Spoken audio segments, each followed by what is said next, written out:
L'audience de ce vendredi 6 mars devrait être consacrée à l'interrogatoire des accusés. Finalement, elle n'aura duré qu'une trentaine de minutes. 14 avocats de la défense, dont 2 commis d'office, se sont déportés. Conséquence, 12 accusés se retrouvent sans conseil. Conformément donc à l'article 43, alinéa 2 de la loi portant organisation, fonctionnement et procédure applicables devant la chambre criminelle, qui stipule que si l'avocat choisi ou commis conformément aux articles 15 et 16 ne se présente pas, le président d'audience en avise immédiatement le bâtonnier qui en commet un d'office.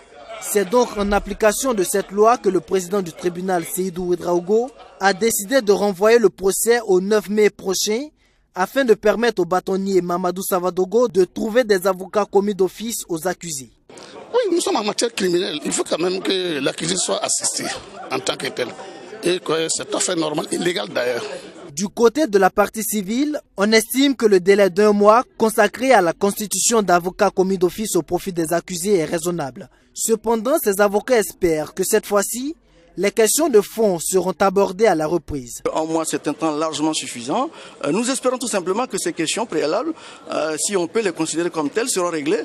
L'essentiel étant que nous, les accusés ayant clamé depuis le début de cette affaire qu'ils souhaitent que nous allions dans le fond, et qu'ils ont des choses à dire et qu'ils veulent rendre compte au peuple, soit de ce qui s'est réellement passé, de leur non-implication ou de la supposée implication, nous espérons que leur bonne foi prévaudra et que nous irons au fond pour savoir qui a fait quoi exactement, pourquoi des dizaines de Burkinabés ont été tués un matin, pourquoi 2 semaines durant le Burkina a été mis sous un couvre-feu qui n'avait aucun fondement légal, pourquoi nous avons été traumatisés et terrorisés pendant des semaines par nos propres militaires et qui a fait quoi.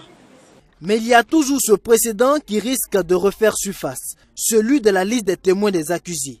Maître Mamadou Keïta, conseil du médecin-colonel Mamadou Bamba, pense qu'il serait injuste de tenir le procès sans leurs témoins. De toute façon, les mêmes causes produisent les mêmes effets.